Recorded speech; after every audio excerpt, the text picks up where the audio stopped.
Hello friends, welcome to my new video. दोस्तों, पिछले video में हमने देखा था रैम के बारे में। इस वीडियो में हम रोम के बारे में जानेंगे। रोम क्या है, कैसे कार्य करता है और कितने प्रकार के होते हैं। मैं आप लोगों को इस वीडियो में रोम की पूरी जानकारी देने वाला हूं आसान शब्दों में।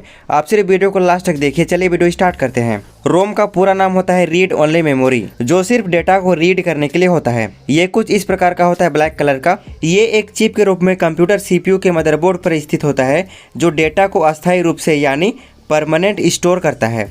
रोम को बनाने वाला कंपनी कंप्यूटर या मोबाइल को स्टार्ट करने वाले प्राथमिक प्रोग्राम और सेटिंग्स सेट करके भेजती है। जब आप अपने डिवाइस को ऑन करते हैं तो जो एनिमेशन आता है, स्टार्टिंग एनिमेशन, वो रोम में स्टोर होता है, जो कंप्यूटर या मोबाइल को बूट करने में मदद करती है। दोस्तों, जैसा मैंने बताया कि इस मेमोरी में स्टोर किए गए डेटा को चेंज या डिलीट नहीं कर सकते हैं, उन्हें केवल रीड किया जा सकता है। इसीलिए ये मेमोरी रीड ओनली मेमोरी कहलाती है। रोम का उपयोग एक स्टोरेज के रूप में होता है। सिस्टम में जो भी डेटा पहले से मौजूद होता है वो रोम में ही होता है। रोम एक परमानेंट स्टोरेज होता है, जिसमें से हम कभी भी डेटा को एक्सेस कर सकते हैं। रोम हमारे कंप्यूटर और मोबाइल का महत्वपूर्ण हिस्सा है। इसके बिना हम डेटा स्टोर नहीं कर सकते हैं। दोस्तों, जैसे कि मैंने बताया, जब हम कंप्यूटर या मोबाइल में किसी सॉफ्टवेयर या एप्लीकेशन को चलाने के लिए ओपन करते हैं तो सिस्टम रोम से डेटा को एक्सेस करता है और फिर रैम की मदद से एप्लीकेशन काम करता है। फिर जब एप्लीकेशन को बंद करते हैं तो उसका डेटा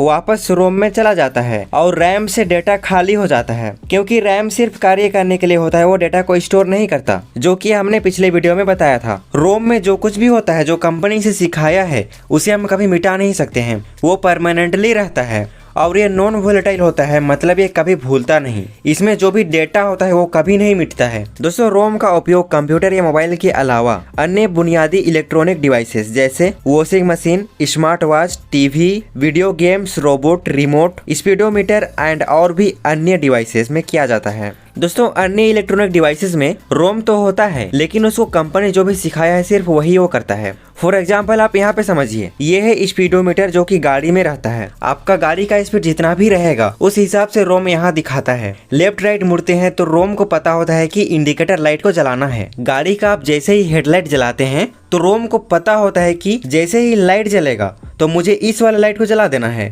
हर एक कंट्रोल रोम को पता होता है और इसकी विशेषता ये भी है कि हम इसे चेंज नहीं कर सकते हैं। और एक एग्जांपल आप यहाँ पे देखिए, रिमोट बनाने वाला कंपनी भी इसके अंदर रोम डालता है। क्या कभी आपने सोचा है कि जब भी हम कोई रिमोट का बटन दबाते हैं तो इसको कैसे पता चलता है कि ये 1 है, ये 2 है और ये 3 है? क्योंकि दोस्तों, इसके अंदर कंपनी याददाश्त के लिए एक रोम लगा के रखा हुआ है और उस कंपनी ने इस रोम को सिखाया है कि जब भी कोई बटन दबाएगा तो इसका मतलब 2 है और इसका मतलब 3 है और आप इसे चेंज नहीं कर सकते हैं।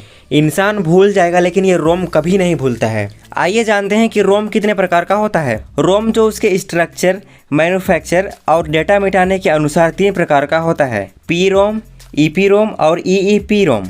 चलिए इन तीनों के बारे में विस्तार से जानते हैं। सबसे पहले है पी रोम। इसका फुल फॉर्म होता है प्रोग्रामेबल रीड ओनली मेमोरी। इस रोम को वन टाइम प्रोग्रामेबल चिप भी कहते हैं, क्योंकि इसमें डेटा को सिर्फ एक बार ही प्रोग्राम्ड किया जा सकता है। इसके बाद इसका डेटा को इरेज नहीं किया जा सकता, यानी इसके डेटा को सिर्फ एक बार ही डाला जा सकता है और डिलीट नहीं किया जा सकता। इसलिए इसका उपयोग डिजिटल डिवाइस में डेटा को हमेशा सुरक्षित करने के लिए किया जाता है। दूसरा है ईपी रोम। इसका फुल फॉर्म होता है erasable programmable read only memory. इस चिप में स्टोर डेटा को इरेज किया जा सकता है। इसका खासियत यही है कि इसको रीप्रोग्राम्ड यानी डेटा इरेज करने के बाद फिर से नया डेटा डाला जा सकता है। लेकिन डेटा इरेज और नया डेटा डालने के लिए इसको डिवाइस से बाहर निकालना पड़ता है और काफ़ी ज़्यादा बिजली भी खपत होता है। लेकिन इसका भी सॉल्यूशन किया गया, जो कि है रोम का तीसरा प्रकार ईईपी रोम, जिसका फुल फॉर्म होता है electrically erasable programmable read only memory. इस रोम में भी डेटा को अस्थायी रूप से स्टोर किया जा सकता है